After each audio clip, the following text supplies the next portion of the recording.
Arthur, you're just like, did you see a ghost, Bob? He's got something to say.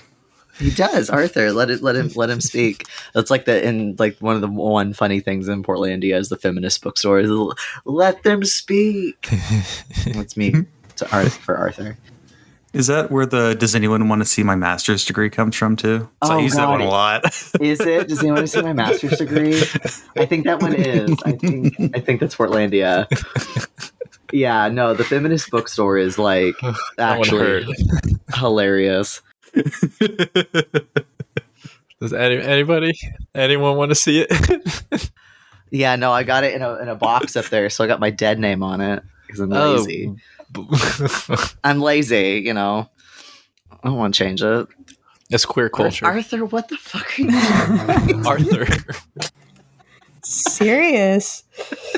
He like wove through the mic stand and the wire hanging down. He like went through. Good job, buddy. You're very nimble. It's like my cat waking me up at 5 a.m. in the morning, getting on the dining room table and knocking all of the shit off because I forgot to feed her before I went to bed last night. Vengeance. See, Arthur has all of a sudden started developing bastard qualities, but not with me, just with one of my roommates. Oh, no. The tux. Yeah. It's the tux. Like he tries he never tries to get into my food or drinks. I mean, if I'm drinking water in a cup, he'll try to get into it and that's it. But apparently he tries to like get his face into her tea. And she'll put a thing in the bottle, like in the mug to keep him from doing it, and he whacked it out. And I'm like, he's never swatted anything of mine ever. He like fucks with her Q-tips and shit when she's doing her makeup. I'm like, what's into you, buddy? She's been chosen. Go.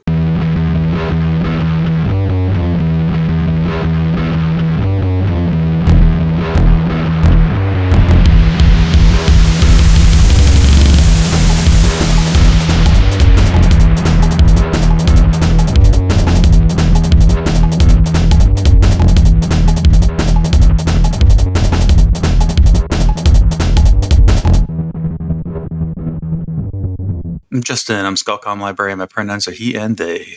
I'm Sadie. I work IT at a public library, and my pronouns are they, them. I'm Jay. I'm a music library director, and my pronouns are he, him. We have a guest. Would you like to introduce yourself? My name's Kyle. I'm just some guy, and my pronouns are he and him, and also happy to be here. That's my other pronoun. Always happy to have you. That's like the nice friendly version of my pronouns or kiss my ass or whatever the fucking idiot conservatives like to say. It is, isn't it? And my pronouns are happy to be here. My pronouns are here to have a good time. Feeling so attacked right now. It's like unironically say these pronouns. My pronouns are I don't really understand why I'm catching strays over here. Yeah, my pronouns are please stop. Just in general, no. I love Library Punk, and I love the three of you very much, and I appreciate you having me back. It's a good program, as everyone knows. Oh, thank you. And you've been very busy. You've been doing AGAB, you've been doing Profane Illumination, you've been doing some videos that were very nice and touching. I'll link to all of them. Is there anything I'm missing?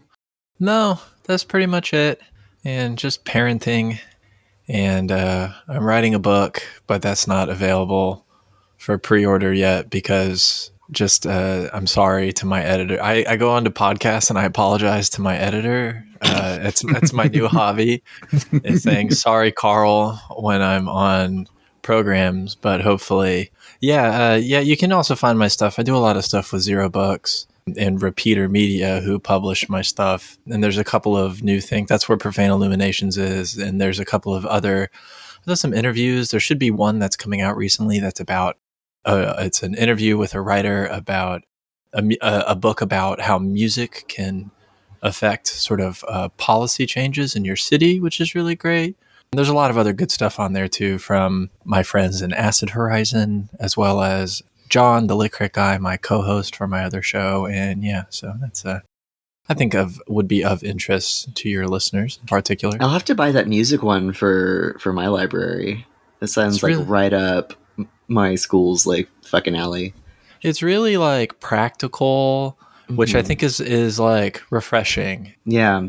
It's about the way that like arts and culture are brought under this umbrella often, but that policy around music can and should be more impactful when it's given its due. Nice. And it's nice. And the book is called This Must Be the Place, which is just such an awesome title. Nice. Yeah. So today I wanted to have Kyle on because I've been wanting to do a Walter Benjamin episode. And I've also just wanted to know more about Benjamin because Kyle brings him up often. And I started reading a book and I really wasn't getting it. I was picking up pieces, obviously. I'm like reading a book, but I'm just like, it's not coming together for me. I'm not getting like the themes that this guy's on about. Also, like 20th century, mid-century continental history is like not my strong suit, especially when it comes to like philosophers and people who are doing like Frankfurt School stuff, which Benjamin is. So I was like, what can we focus on? And because of like sort of the discussions about generative AI, I don't know how much we have to actually get into generative AI, but I want to talk about one of his influential essays, The Work of Art in the Age of Mechanical Reproduction, because it's pretty, I feel like it's timely. And unfortunately, things just keep getting more timely, which I'm really sick of. I want things to be a little less timely. I want to be lost in academic contemplation for a couple decades, sort of removed from the world, kind of like Lenin in exile, just like having more or less a good time and just writing some books about communism and just, you know, the kind of like the good part of his life, where he was like just kind of doing good work. Yeah, it's like, remember when our podcast was vibes based? It's really hard to talk about library news, quite honestly. We haven't really been able to do it all that much. Even though we've been doing news episodes, it's like the same news happened. It's not really topical if the same news happened. Shit's fucked, just somewhere else, you know? Yep. Yeah, we're just hitting every state. Yeah, basically. God fucking damn it. God bless America. Yeah, gotta catch them all of library shitty things, yeah. Like, there used to be other news about libraries, and now it's just book bans, and that's all it is. Book bans and cops. Yeah. The Mutter Museum found me on Blue Sky. That was so fucking funny. Protect the Mutter people found me on Blue Sky. They're still sending out a little spam link, like, here to learn more. I'm like, you already sent me. You don't make friends with spam, buddy. I understand you want to keep Mutter weird and everything, but like, you already sent this to me on Twitter. You sent the exact message to the episode post on Twitter, and you sent it on Blue Sky now. I just got it. I was like, come on, guys. Let it go. I don't know. Oh, I guess we haven't covered it since it happened, but Dr. Irons got resigned from the College of Physicians. So who knows what will happen with them? Yeah. That was our 1 second Mutter update. Yeah. Yeah, it's like literally the episode came out and then that happened. It's part of me wanted to be like, coincidence, but the power we have. We've got our finger on the pulse of the nation. We do. Oh, I'm always saying this. So a little background on the essay, The Work of Art in the Age of Mechanical Reproduction. It's written in 1935. World War II is on the horizon. And there is, this came out the same year as Triumph of the Will, which I thought was pretty interesting. I have notes on that. I had to watch it twice in one semester in 2 separate classes. So it's really interesting, sort of a Marxist look at how is the masses experiencing art, and then how can that be either politicized, or how could politics become turned into art with all of its attendant reverence and loss of self and conservatism. Yeah. So, I don't know. Kyle, do you want to start us off? Sure, yeah. I mean, so The Work of Art in Mechanical Reproduction, Age of Mechanical Reproduction is a really important essay for a lot of fields of study. If you're an academic, you've probably, in some realm of the humanities, you've probably encountered it. It's particularly important for historians and art historians, people who are engaged in cultural studies or the field of critical theory, and really any field that's interested in interrogating changes to aesthetics and the production of art throughout history, particularly those changes present in the late 19th and the early 20th century. So Walter Benjamin was a German Jew who spent a lot of his life mobile as a precarious academic, which is, unrelatable to all of us, I'm sure. He spent a lot of his life in France, which is, in part his interest in the arcades of Paris. I'm sorry, there's a crying baby. Of course there is. Hello, baby. Okay. Shouts out to the baby. It's okay. She's got notes. Yeah. Let her speak. Silencing women on the Left Wing podcast.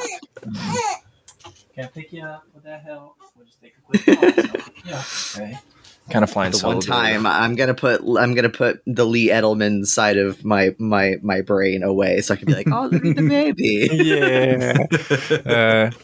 So yeah, Benjamin's political life, his political life as a communist in particular, began with an interest in youth politics, in the youth movement in Germany, which is something that he goes on to talk about children, childhood, and students in like the student movement for a while.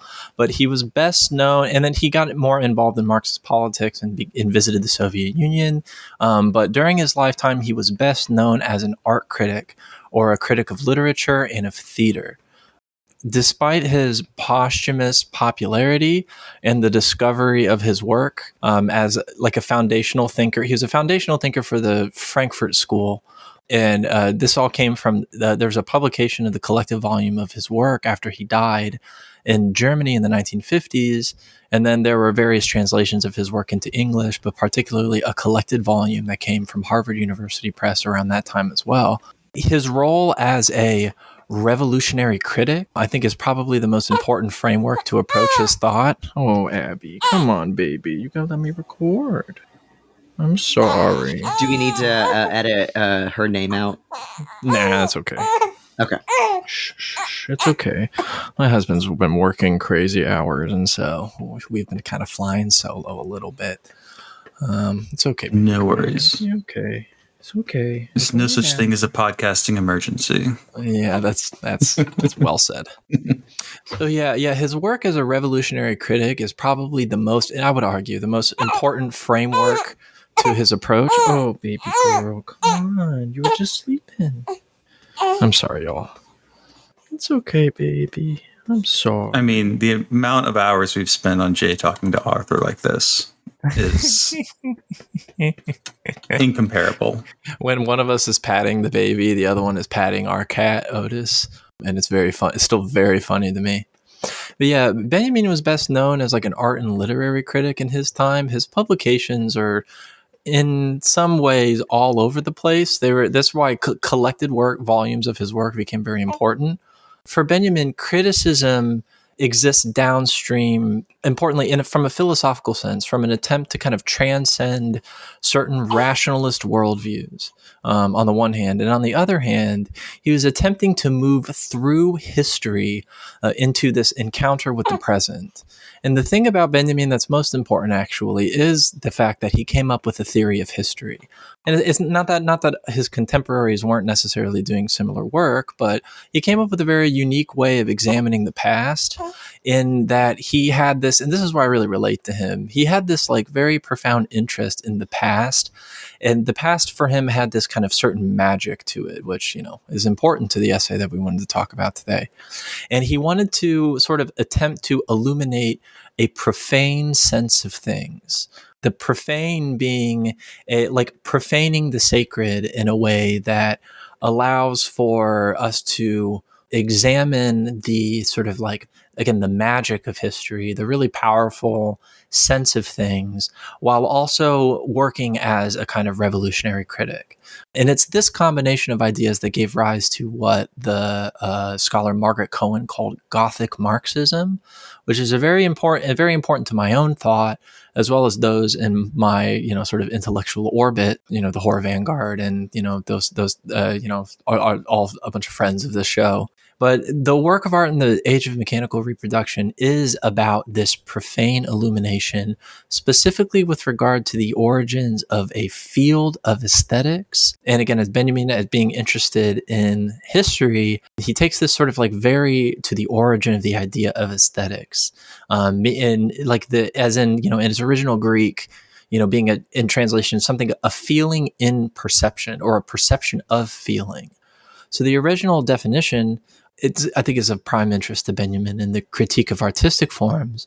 What it does is, and these are in his words, it detaches the reproduced object from the sphere of tradition by replicating the work many times over. This is what happens in contemporary art, and we'll dig back into it a little bit. But it substitutes a mass existence for a unique existence. And in permitting the reproduction to reach the recipient in his or her own situation, it actualizes that which is reproduced. So what he's saying here is that in the changes in capitalist production in the 19th and the 20th century resulted in not just a change in the way that art is made, but a sort of change to the sort of fundamental idea of what art is and could be. The way that he uses this, he starts this out in this essay by approaching it through a concept of what he calls aura. Aura for a work of art is the cultic, the ritualistic, the authentic, and ultimately some kind of separate from the social world quality, a magical quality of a work of art. Art is granted an authority through its distant from our present state. And the useful comparison that he brings up in the essay is the sublimity of the natural world, right? In the essay, he talks about the observation of a mountain, uses that to help us understand what aura is. We perceive aura and the beauty of nature from a perspective that appears fixed, or from results that appear fixed. Beauty transcends time and it transcends place, or it exemplifies these things in some sort of perfect, almost theological way. But the thing about this is that when you change the context of a piece of art, of the perception of the sublimity of nature, sublime nature from the perspective of individual subjects like us, the aesthetic value or the interpretation of it changes.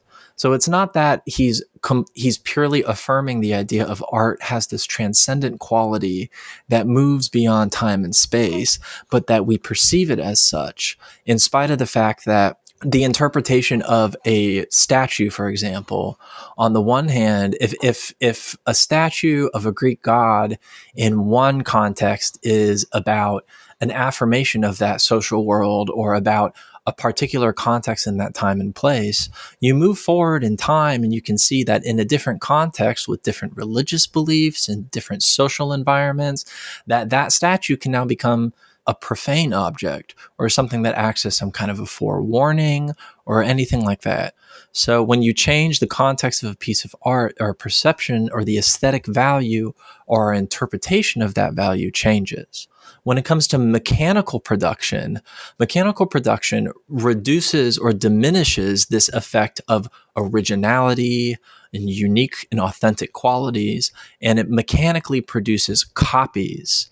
And so all of a sudden, art becomes something quite different in a contemporary capitalist context. For Benjamin, the context is the late 19th and the early 20th century. He's German. This is after World War I.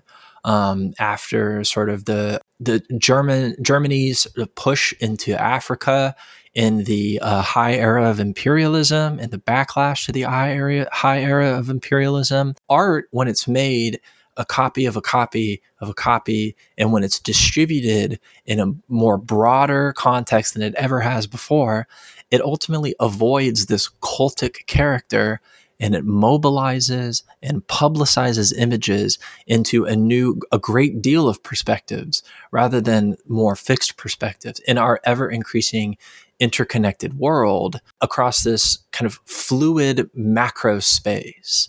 So there's still individual context and subjectivized experience when it comes to interpreting art, but art has a further reach into our lives in more than it ever had before. One thing that I think about when it comes to this context, well, I mean, you can call it artistic, but more within the context of production, is think about the production of the automobile in this time period.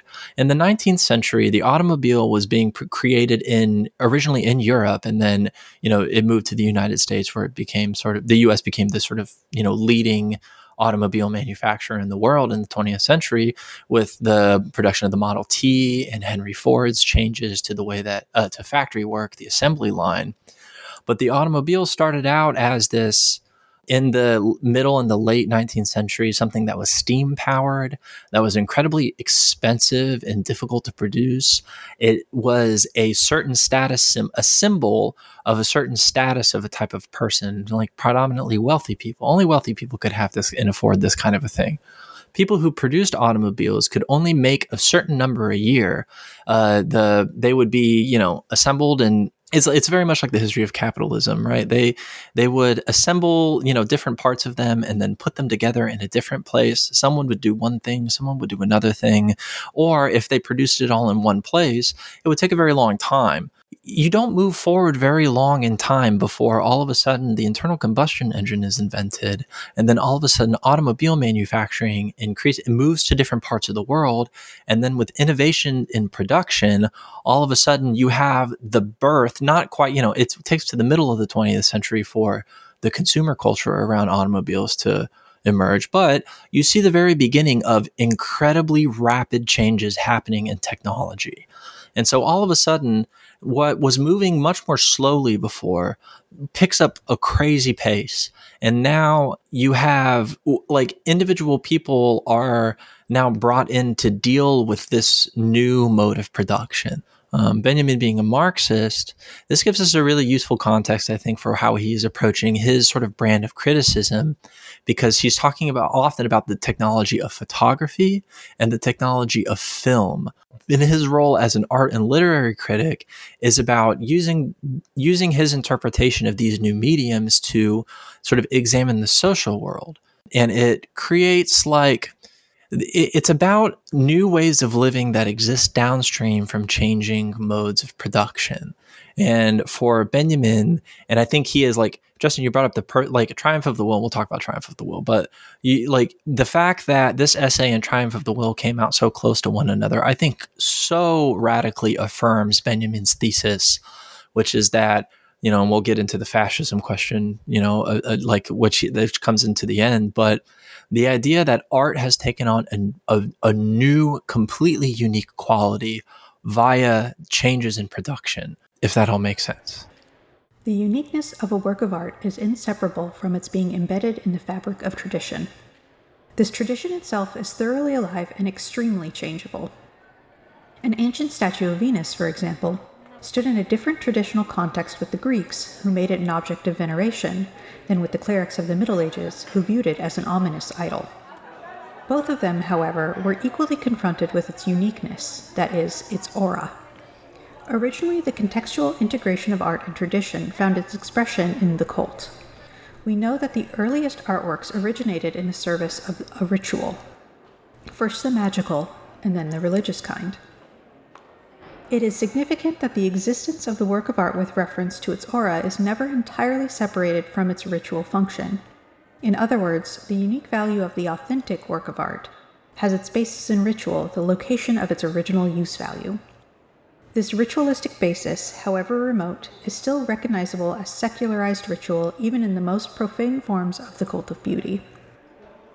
The secular cult of beauty, developed during the Renaissance and prevailing for 3 centuries, clearly showed that ritualistic basis in its decline and the first deep crisis which befell it. An analysis of art in the age of mechanical reproduction must do justice to these relationships, for they lead us to an all-important insight. For the first time in world history, mechanical reproduction emancipates the work of art from its parasitical dependence on ritual. To an ever greater degree, the work of art reproduced becomes the work of art designed for reproducibility. From a photographic negative, for example, one can make any number of prints. To ask for the authentic print makes no sense. But the instant the criterion of authenticity ceases to be applicable to artistic production, the total function of art is reversed. Instead of being based on ritual, it begins to be based on another practice: politics.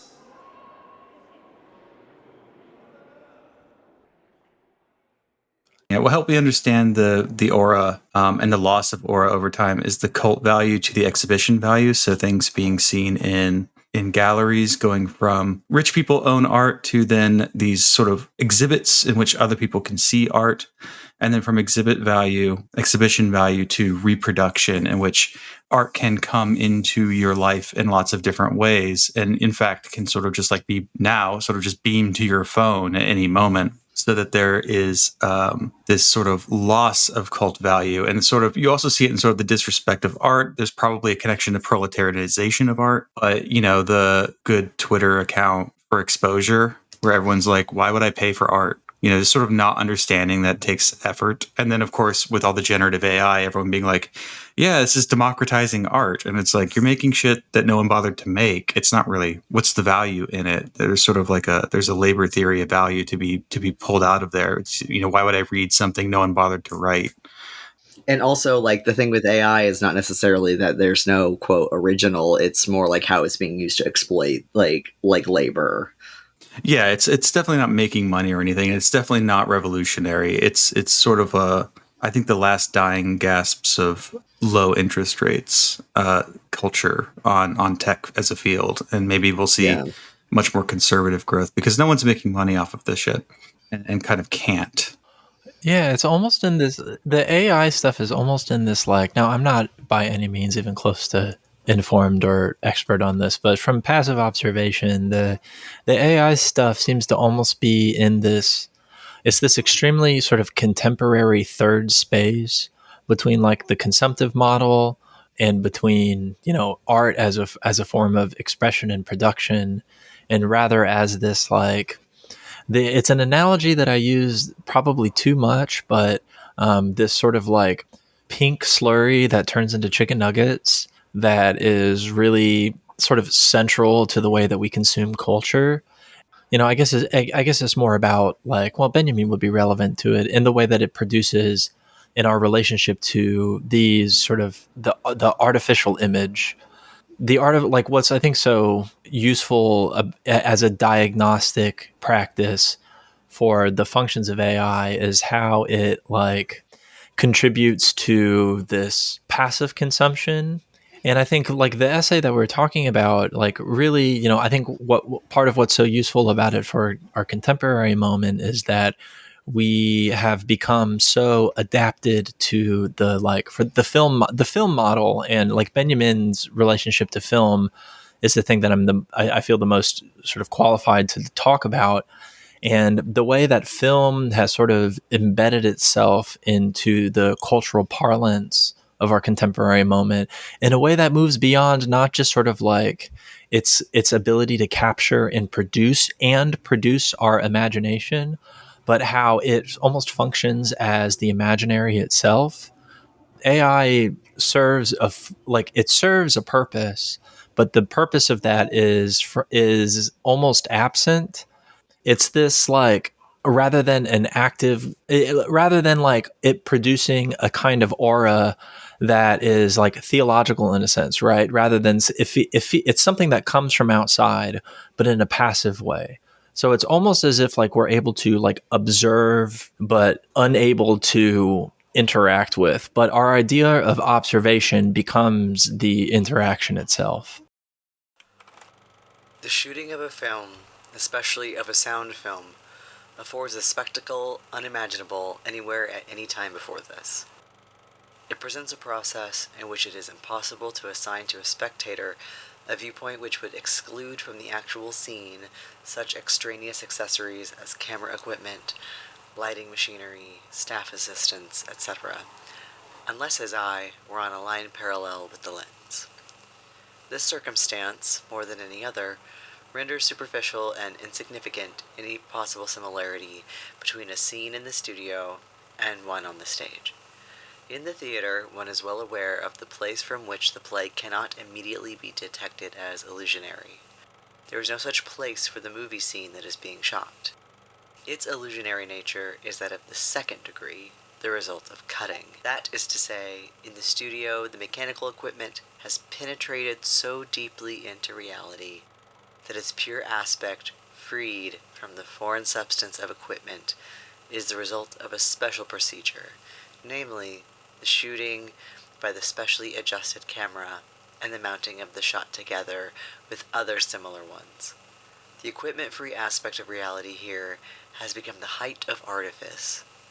The sight of immediate reality has become an orchid in the land of technology. Right, that was where I was going, and I'd lost the thread, so thank you. How, when we talk about museums as well, they're sort of trying to recreate the aura, even as it's slipping away. So, treating film as art, Benjamin is talking about. By treating it as art, he means art for art's sake. He means as a cultic sort of thing that should be revered. And so by moving it away from its mechanical reproduction value back to its exhibit value, putting it into the exhibit in order to kind of ossify it into this area of what is art? What is the gallery? Imagine watching a film only in a gallery or whatever, which also made me laugh a lot because then I thought of like, if that's the case, we've really failed at like making video games art because like there's like almost still no critical kind of structure that is sort of reifying the artness of video games, except I guess the museums and libraries that create collections of them for preservation. Yeah. I was gonna say this essay, the one like part of this essay where I was like butting heads with it is the whole art for art's sake thing, because I think it is, there's so much, I mean, and I guess he's also making this argument about like the adverse, but like I feel like there's so much revolutionary potential in art for art's sake, in that like art, like this sort of like reclamation of leisure and reclamation of things don't need to have a purpose. Things can be separate from labor. Things don't have to have a monetary value or anything like that. Like beauty can just be there, or transgression can just be there, like art, whatever. But like he's arguing that it can be like co-opted by like fucking like by fascists, but also cinema can be like co-opted by fascists, and that's what happened to Triumph of the Will, right? So I don't know, that was like the one part of this essay where I was butting up against was the art for art's sake thing, because like I see the revolutionary potential in that, I guess. I don't know. Yeah, and then as an aside. No, but like I think that's an interesting sort of approach to it, because there's always this double edge when it comes to the idea of pure art. On the one hand, it like inspires, and this is where sort of Benjamin, like in his approach to surrealism, sort of attempts to bridge, I don't know about it if it's a gap necessarily, I'm sleep deprived, but he attempts to kind of like find in the sort of transgressive form a way of doing politics as a way of approaching form itself, because film is the like sort of the chief problem of Benjamin's time is the sort of the production of like capital P propaganda, not propaganda in this sort of like loose like sense of like a piece of art that's attempting to sort of sway like and appeal to a kind of sensibility, but the more intimate interpretation of how that sensibility cuts to our individual experience, the idea of experience and experience's relationship to history, which is too much of a rabbit hole to go into Benjamin's sort of Kantian thing, but like it's that the relationship to experience is really important to him, and it's because of the way that we interpret and we interact with, or at least in his time period, if we can historicize him, which I think helps, particularly with what you brought up, Jay. Yeah. If we're historicizing him, it's about the sort of changes in the process of interpretation that creates this new managed sense of what art is and can be. Which is where fascism comes into play. At the end, like not to jump to the end of the essay, but at the end of the essay, Benjamin does something like a slightly uncharacteristic of what he usually does, which he gets very definitive and offers like he offers sort of like a direct clarity about a political problem, rather than sort of talking around the problem or sort of like artistically engaging with the problem. Again, that's why I kind of relate to him, is because he has this affinity for pastiche. Again, there's the sort of Dadaist surrealist approach to the way that he writes, but like the cult of pure art combined with the filmic mode is the thing that results in Leni Riefenstahl and the Triumph of the Will. Riefenstahl was, as the lore goes, I guess, she was inspired by a viewing of this film called The Mountain of Destiny, for any of your listeners who don't know, which is this film about, it's really a film about a mountain, but the context of the film is that there's a son who's embarking on an expedition that initially took the life of his father climbing this mountain. And he seeks the permission of his mother in the movie, who initially forbids him from climbing this mountain, sort of in affirmation of his father's desires. And he basically, it's about a son who seeks new permission from his mother and says, please allow me to do this thing you have forbidden me to do in affirmation of my father. It's a film that emphasizes the sublimity of nature in a way that that is patently affective, even in a contemporary moment, right? The camera subjects the actor to this series of tests without adjustment, and meaning that any identification with the actor is done through the lens of a camera, quite literally, but also figuratively. It's this idea of humanity as an aesthetic experience, and that aesthetic experience contribution to sort of like the reduced, sort of like free-based, if you will, version of this. Its contribution to the production of a managerial politics, which is fascism. Fascism doesn't exist within its own, like fascism doesn't exist in a vacuum. Part of what's, a useful critique of it, but also historically important, is that fascism is not original, but it is about its function as a managerial regime that does not create these aesthetics as politics outright, but determines the best way to manage reactionary ideology. So as Benjamin, he references first the futurism of the early 20th century is his reaction to sort of the Italians. He talks about, quote, the human domination over the subjected machinery, which is this idea of war within the context of the gas mask and flamethrowers and tanks, and puts all of that in conversation with the production of film.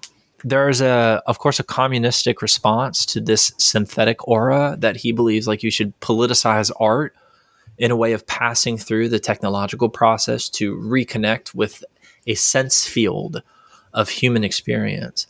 But the chief problem is absolutely sort of brought to the surface in Triumph of the Will, which Leni Riefenstahl, as the sort of like chief architect of the cultural production of the Third Reich, used Triumph of the Will as a way to sort of balance everyone's individual experiences, their sense field of human experience, and to manage it within this aesthetic politics. So this sort of montage, this sort of like synthetic construction becomes very real to a lot of people. And it's like, it shows that we're always sort of, when it comes to interpretation of art or the preservation of art, something that's probably relevant to your listeners, we're always attempting to sort of manage, not in the same sense, the fascist sense, we're always attempting to sort of like strike some balance between its preservation and its exhibition as a way for resisting the drives of contemporaneity. And in Benjamin's case, the drives of modernity, which is the sort of mega capitalism, the mega management of fascism as a way of managing capitalist production while sort of reviving a sense of aura in not just the creation of art, but in the world around you, and how there is this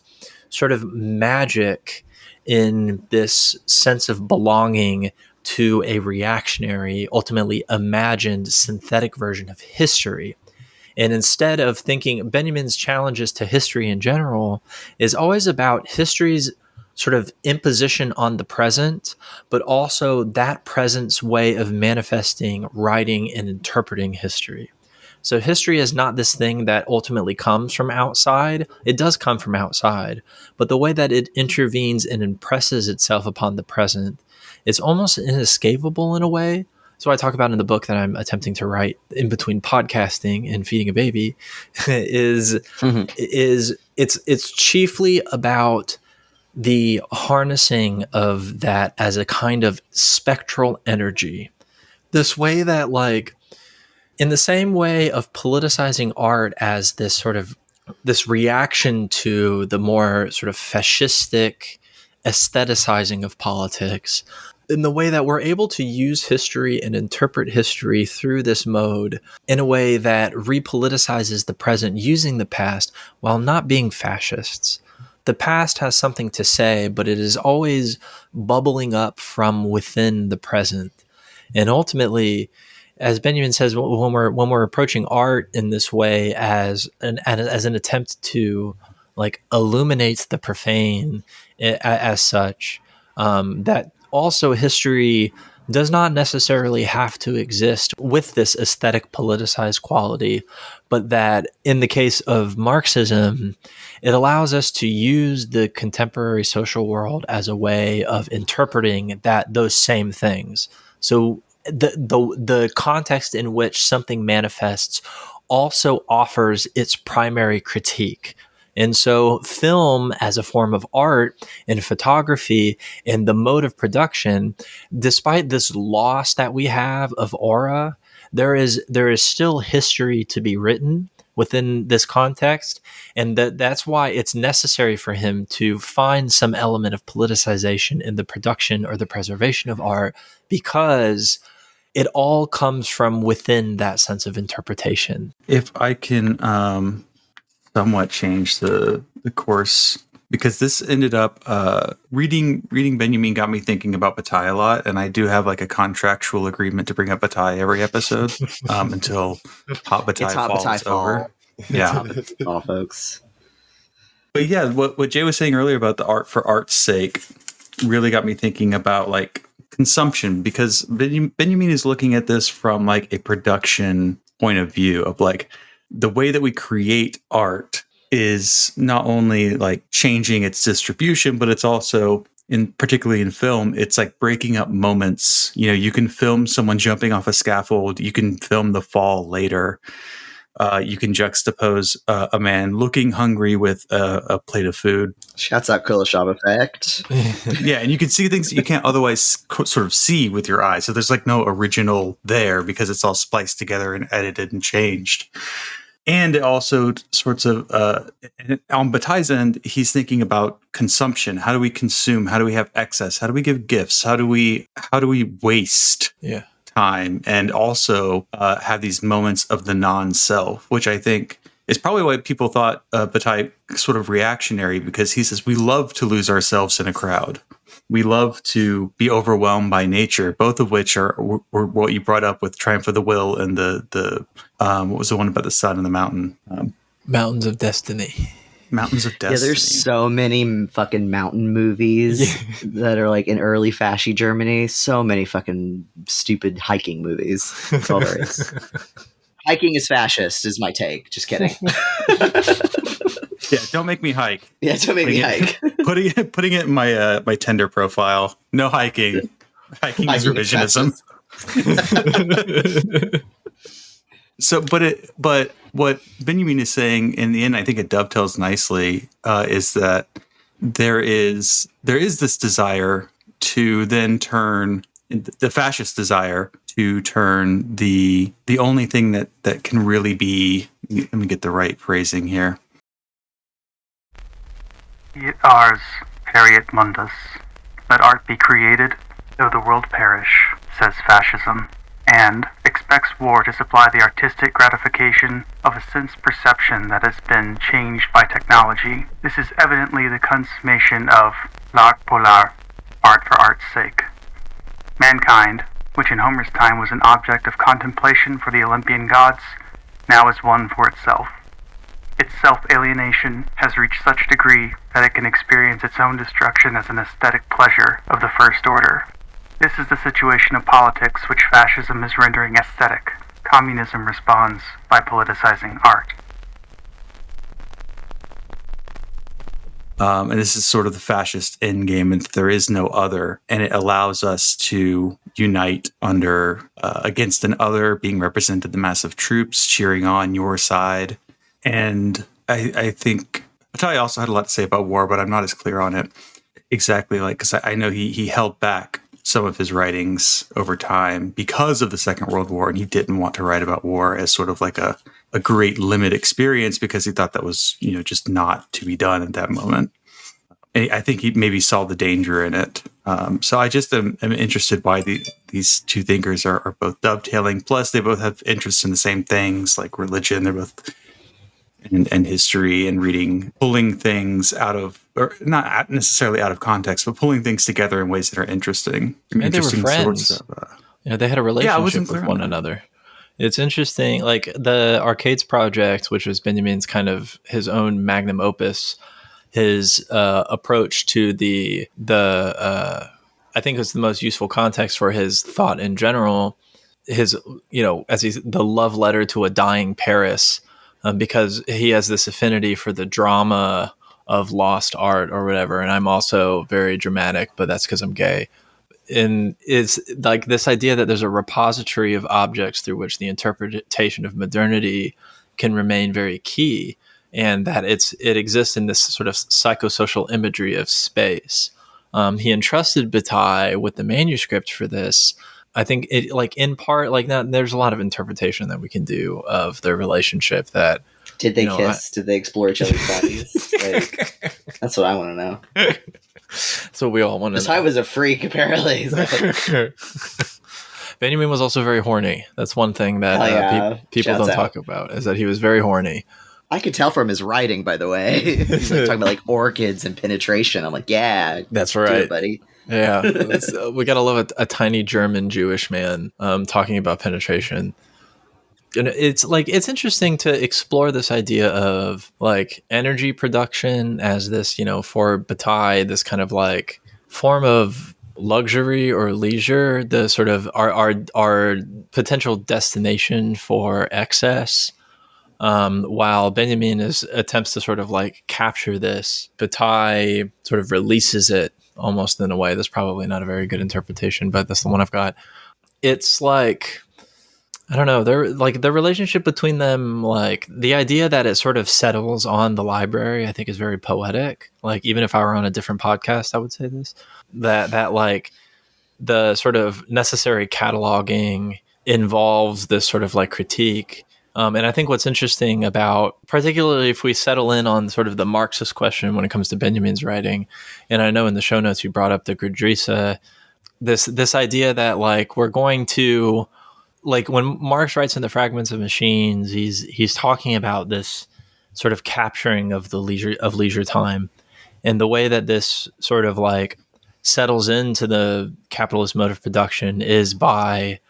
I brought up automobile production earlier, and that actually is a really useful illustration of this, particularly for our contemporary moment, considering what's happening with the UAW right now.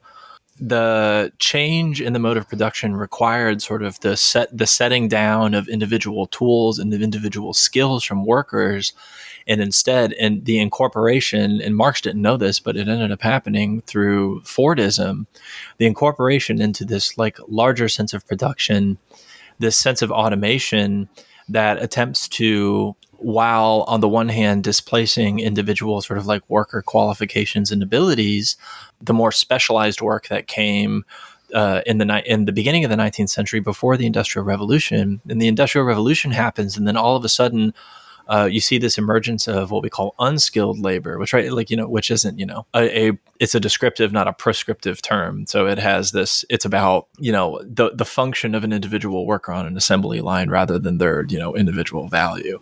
More about their proletarianization than their actual skills. Absolutely. That's exactly it. It's about their sort of like, it's about incorporating them into a single stream of production. And like, what's so interesting about the way that it relates to kind of, go off the rails a little bit, what's interesting how it sort of relates to our contemporary moment in a decidedly sort of deindustrialized society is the kind of absence of the individual worker in production. The emphasis on sort of not just our interactions with one another as this kind of production, but our relationship to, production as leisure time. We were talking about AI, right? And we're all of a sudden tasked with all of these things, or like social media, you can think about it that way. We're tasked with all of these sort of like quote unquote unskilled, like we're tasked with this unskilled role in production that is, it's difficult to understand precisely how it accumulates wealth, how it like sort of makes things for other people to have or whatever. But ultimately, we're a part of it. And so, like leisure, I think the change in how leisure time functions is actually maybe not the perfect way to reconcile Benjamin and Bataille, but it sort of like is this kind of, it's the contemporary question that both of them offer, something of a solution to. No, I think it's the thread that kind of connects them, and I wish I had more time to read, but it was just a sleepy week for me. There's an episode we actually just put off because I'm like, I can't read anymore. we're coming back to this later. It'd be like that even for librarians. Yep. Oh yeah. Right. It's just I had to buy a suit. I have a job interview tomorrow, but the suit's not ready, so I have to wear my old tiny suit. So I'm gonna look like a big kid in a suit that doesn't fit. I also had a job interview, so I relate to that intimately. You have to just dazzle them, give them the old razzle dazzle. That's the way to do it. Oh yeah. I wonder what Benjamin would think of the musical Chicago. Speaking of razzle dazzle, anyway. Well, like, okay, so there you go. So one thing that I thought of, and it's one of my favorite examples, sort of like and we were talking about it on Twitter a little bit. Oh hell yeah, here we go. Yeah, one of my favorite sort of like close readings of a piece of culture, because, and it made me, we brought up Chicago as the same songwriting duo who produced songs for Chicago, produced songs for the stage musical and eventually the film version of Cabaret. And one of, I think, the most like really impactful ways to understand the like sort of repoliticization, well, and honestly within the context of leisure too, because it's all about sort of about the conflicts between cosmopolitanism in Weimar Germany and the emergence of fascism, is from a scene toward the end of Cabaret, where it's a scene that begins at a beer garden, a very ordinary scene of leisure. Yeah. And it's a scene, it has these whispers of transgression in it as one man lights another man's cigarette with an incredible amount of horny, unbroken eye contact. They cheers to Africa, and then all of a sudden a young boy, a blonde boy, begins to sing lyrics, "Gather together to greet the sun, tomorrow belongs to me." And as this like very, beautiful song is being sung, all of a sudden the camera pans down to reveal his Hitler Youth uniform. And then the sort of entire leisure gathering erupts into this seemingly spontaneous, like fit of nationalist expression. It's a very it's a horror scene. It's supposed to be terrifying. Like, it really, it's so intense, and it's so perfect in like describing the like, the conflicts in this time period. Historicizing this film and historicizing Benjamin is so relevant and important to contemporary interpretations of what art can possibly do. Oh, baby girl, I'm on a roll. Put your binky back in. I know. My binky fell out. Put it back in. I'm sorry. No, this like, it was a scene I watched in a class in undergrad that like I had already seen and loved Cabaret because, again, gay.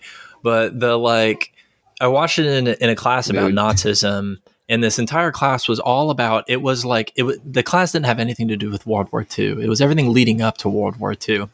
And it was about sort of interrogating and understanding particularly the cultural expressions that led to sort of the rise of the Nazi Party. And we were talking about Leni Riefenstahl earlier, and the sort of the film as a mode of creating and inspiring a type of fascist art that uses technology to attempt to connect to and imagine sort of reactionary past. And in this case, Tomorrow Belongs to Me, which is written by two Jewish men, is this really remarkable way of illustrating this while critiquing it. And within the context of like a film that is so like powerfully and poetically like joyful and expressive, and at the same time transgressive and alien and seemingly foreign, while still encapsulating and personifying its own historical context, all of a sudden you're confronted with the potential for the pure aesthetic experience of politics. And so you're like presented with, on the one hand, these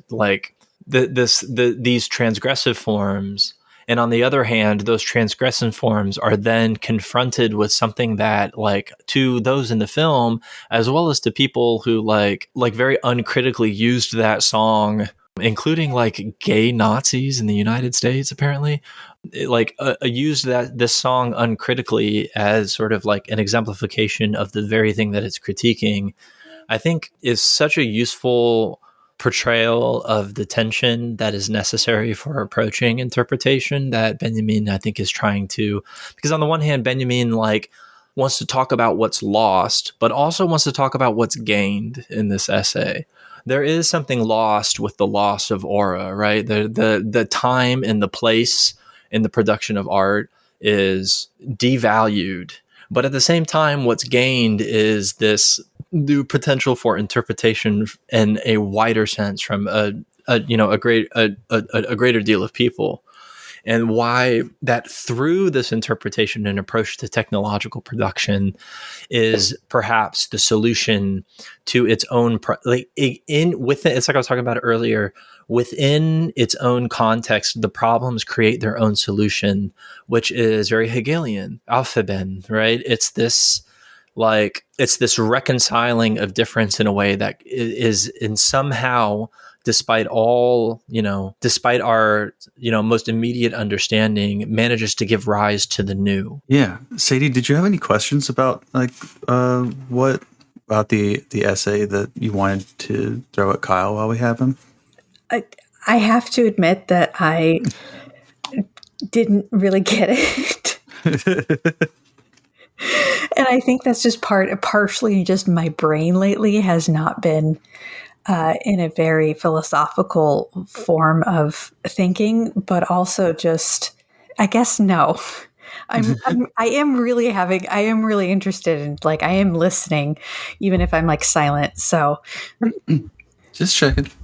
Yeah. Yeah. I mean, it's a surprisingly difficult read, and I wish I had been exposed to it before, so that this would be me revisiting it after having sat with it for a couple years since grad school. It would have been much nicer rather than still fumbling my way around Benjamin and understanding what he's about. Because it's not even that it's like, because it's not that the language is even dense compared to like maybe some other philosophical or theoretical works. It's just like trying to wrap your head around like, okay, what's he trying to say? What's he arguing for? Wait, he's contradicting himself now. Wait, what's he mean? Like it kept going to be like, wait, does he like this thing or doesn't he? Was like kind of my struggle with it. Like I liked it, and like Justin found like a video and sent it in our group chat, and I watched like the 3 videos that this like media studies guy made about it, and it like made it click for me. But yeah, it was just like kind of, I was like reading it throughout the day, and it was like, I love nonlinear like fiction, and I love like weird nonsense, but it was just like hard for my brain to keep the threads going through all of it like throughout the day. Yeah.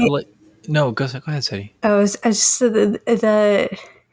had just started to really get my head around the whole aura concept when we started recording. So, but yeah, no, I think this is definitely something I'm going to have to come back and revisit a couple of times to really get it to like start to not metastasize. That's the wrong word for it, but you know what I mean? Like,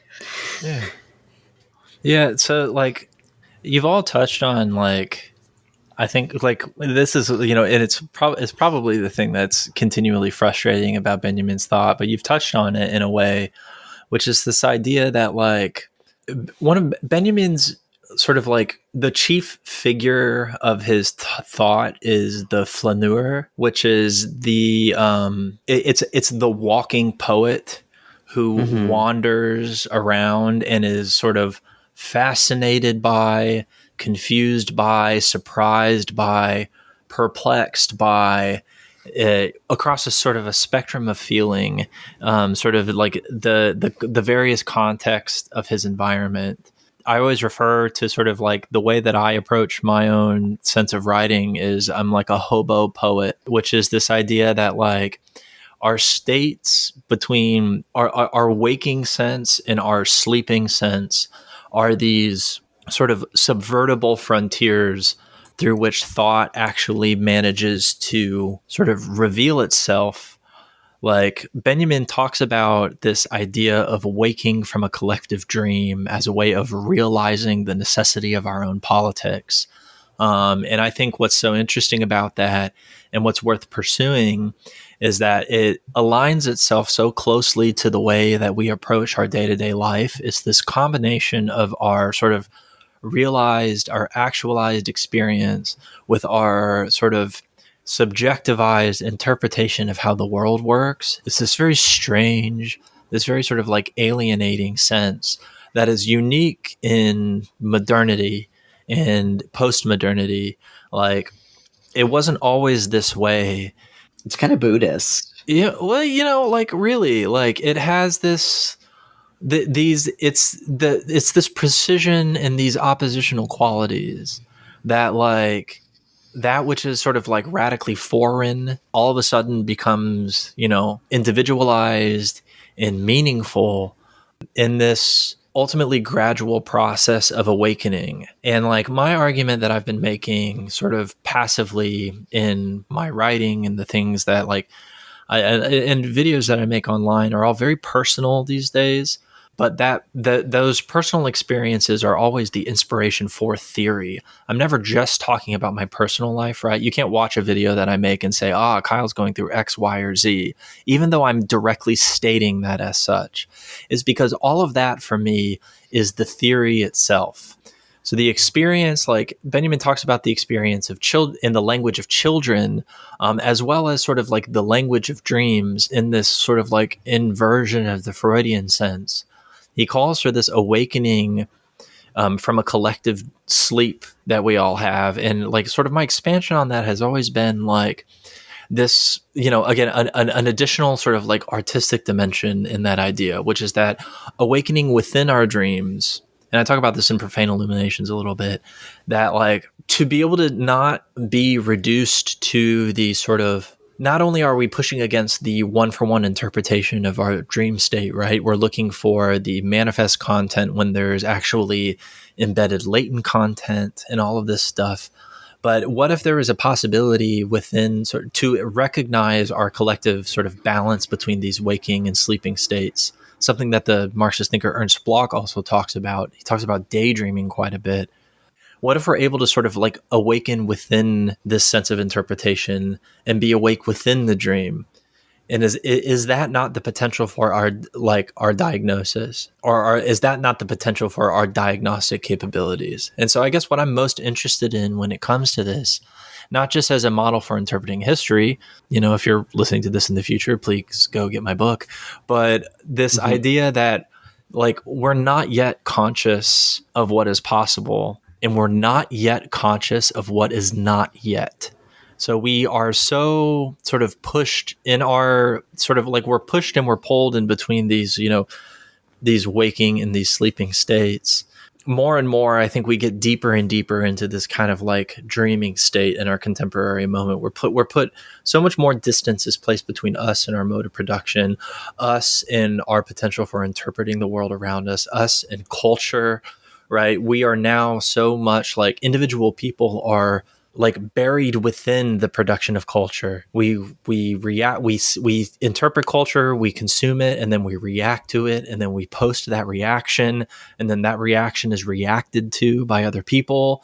And it's this like really shitty way to live. But like that's not like I don't like being I feel like too puritanical if I'm too reductive in my interpretation of these things. I want to understand them rather than sort of be condemnatory. And so it's this like that is the fundamental struggle, I think, of the warm stream of Marxism, of which Benjamin is like a huge part. Benjamin and Bloch and Bertolt Brecht, who are all in some ways in conversation with each other, either literally or through their work. This idea that, like, yes, on the one hand, we have the sort of cold stream of economism, the diagnostic potential for understanding the mode of production and how that can be changed. But then on the other hand, we have the way that people live their lives, which is in this weird balance between our lived experiences and our interpretation of those experiences. So the challenge that's posed through this essay, which this is heterodox interpretation. Like, you know, if an art historian listened to this, they'd probably be like, "You're full of shit, man." But like, that's fine.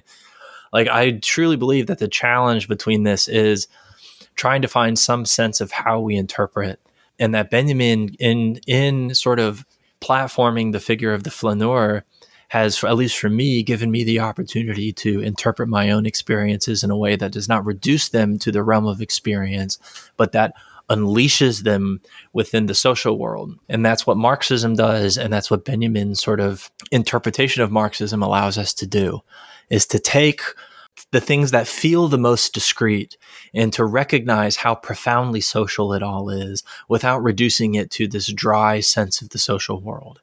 We get to interpret and understand our lives on the one hand, and then on the other hand, we get to incorporate that into a social scheme that allows us to not feel so individuated or alone or sort of precise in this atomized contemporaneity, but instead as this sort of like, you know, this is a loaded fucking term, but validated in a way.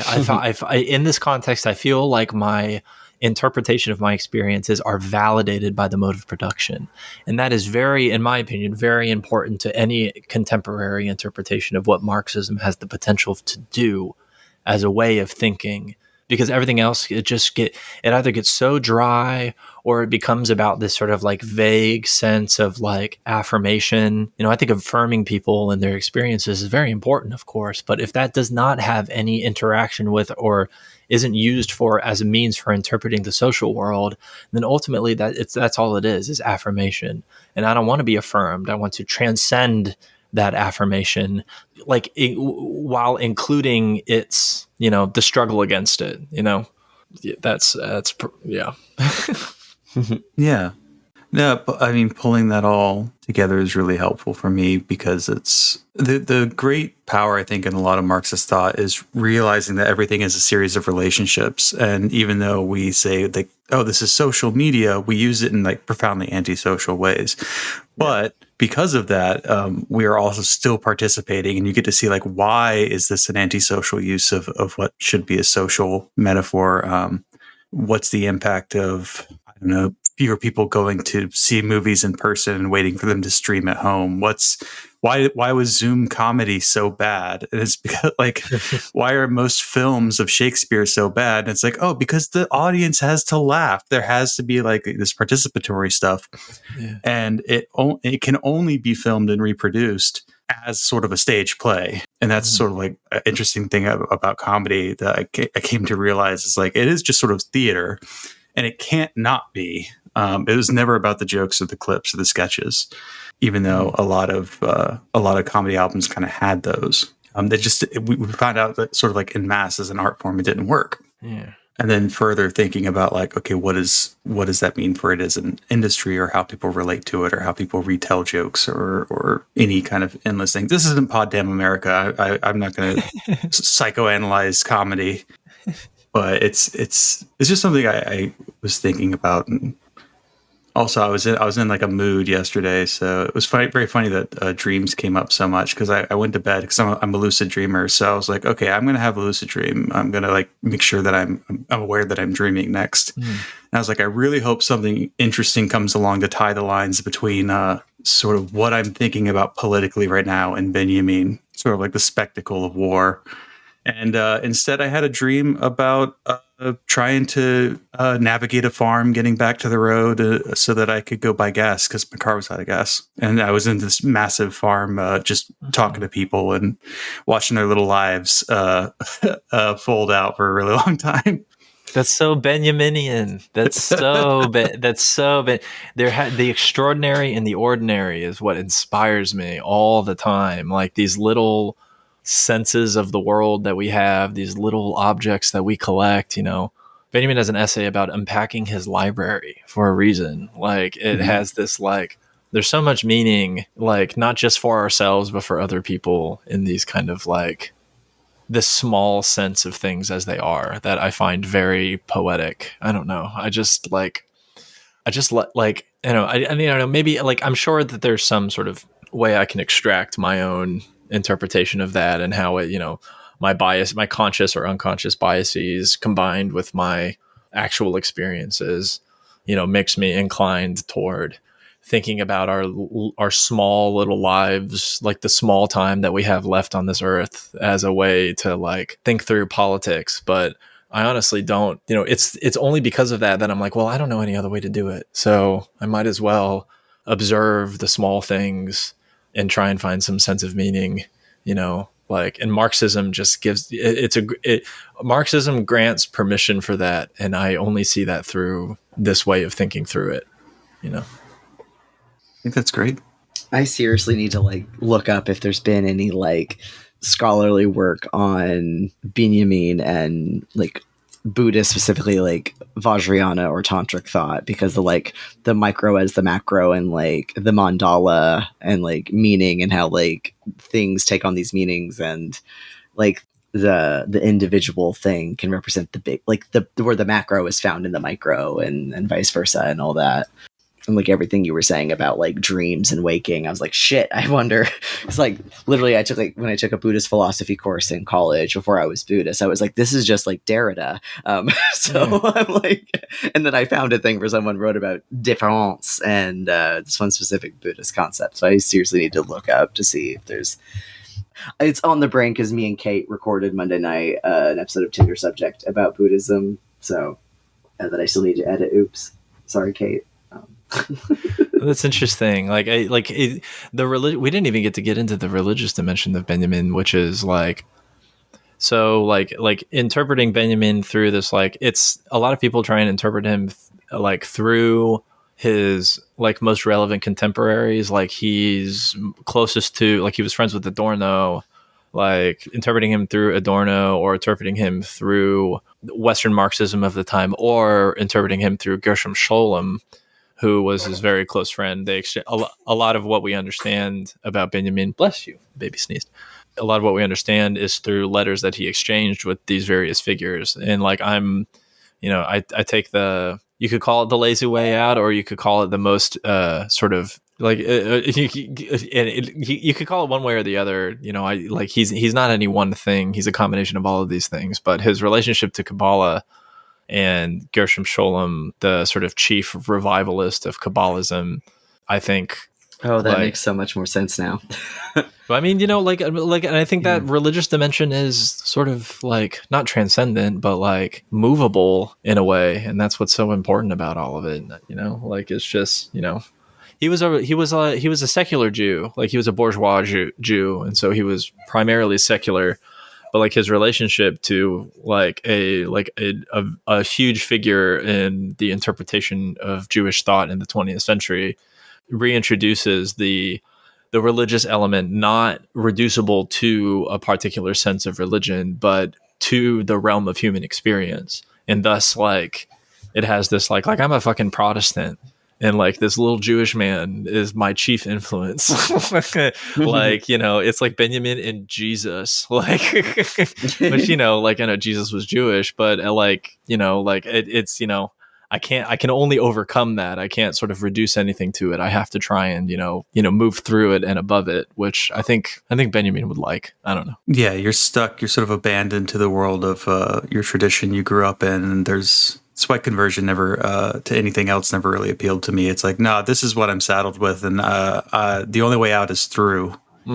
And sort of playing with it more and saying that, look, it's my tradition. I get to decide what it means now. Yeah. And I find that much more satisfying than sort of adopting a new one. That's funny because the words that came to my brain as you were saying that, Justin, was fistfight Mormonism, which is what I think I have chosen to do with my own version of that. I love it. Yeah, it's a wonderful tradition of struggle and religion that I was thinking about last night. That is just unfortunately very subdued in Christianity, and I wish it wasn't. Yeah, like I totally, like when I lived in Salt Lake City, I totally went on a date with someone who was a socialist Mormon, which was an interesting conversation. They were just telling me about how, like, in like a lot of like early Mormon writing and thinking, there was actually a lot of like socialist and like communist potential in it, and then they all decided they hated fun. Yeah, generally how that goes in the formation of new religions. The ones that don't die out, they kind of follow a pattern. Okay, we've gone a while, but obviously there's more to talk about. There's always more. So come back for more. Yeah, we need to talk about that one about Benjamin talking about his library. Like unpacking his library, yeah. Yeah, and also, I mean, more Bataille to come. We're working on a couple things that will integrate Bataille some more. And I think it'll be a fun through line for the rest of this year. If I can finish my reading. Which I keep getting more books to read. I just got I got the Speak. I'm like, why did I order this through ILL? I'm not going to have time to read it before they need it back. Yeah, like I also got the Bataille biography through ILL, and I was like, wait a minute, I'm a fucking idiot. And also all the Benjamin books I got through ILL, and I was like, I got to return these like now. So ILL, make ILL longer. Yeah, make you're ILL just upholding longer. A proud tradition of checking out library books, looking at them on the shelf, going, I should read that, and then returning them when they're overdue. Yeah. It's so much worse when you work at the library, and so you get like a 4-month checkout, and then you're like, so much worse. Still didn't 4 months? You mean I always just renew my own shit because I'm the director? I mean, ultimate override with renewal. Yeah. No, I can override the restrictions. I'm the director. I'm God. Yeah, make ILL ILLLLL. Yeah, make it really, really ill. So many L's. Thank you, Kyle, for coming on. I know you're really busy, but we love having you here. I love you all dearly, and I'm always happy to. I love your podcast, and I hope I can offer some reprieve to your listeners from the hellishness of day-to-day life through my weird ramblings about things.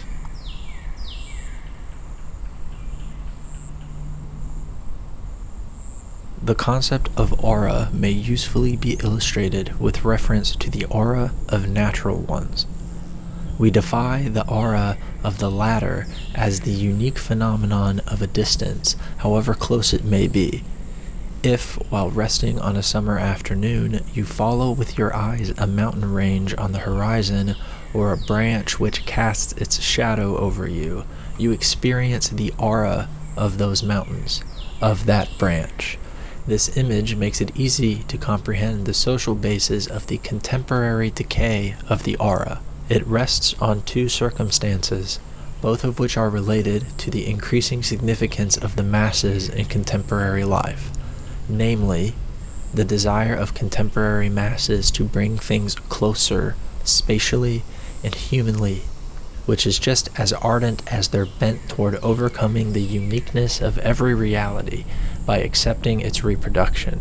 Every day, the urge grows stronger to get hold of an object at very close range by way of its likeness, its reproduction. To pry an object from its shell, to destroy its aura, is the mark of a perception whose sense of the universal equality of things has increased to such a degree that it extracts it even from a unique object by means of reproduction.